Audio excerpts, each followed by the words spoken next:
Hi అందరికీ, welcome to my YouTube channel. ఈరోజు అయితే సింపుల్గా చికెన్ కర్రీ ఎలా చేయాలో చూద్దాం. 2 టేబుల్ స్పూన్ ఆఫ్ ఆయిల్ వేసి ఆనియన్ మిర్చి వేసి బాగా ఫ్రై చేసుకోవాలి. కొంచెం పసుపు వేసి ముందుగా కడిగి పెట్టుకున్న చికెన్ వేసాక కొంచెం వెయిట్ చేశాక వాటర్ అంతా పోయాక అల్లం పేస్ట్, సాల్ట్ అండ్ కారం వేసి మిక్స్ చేసుకోవాలి.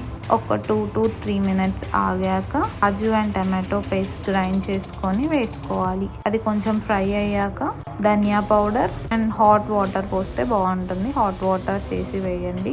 లాస్ట్లో గరం మసాలా అండ్ కొత్తిమీరతో గార్నిష్ చేసి వేడి వేడి అన్నంలో తింటే చాలా బాగుంటుంది. వీడియో నచ్చినట్టయితే do like, share and subscribe to my channel.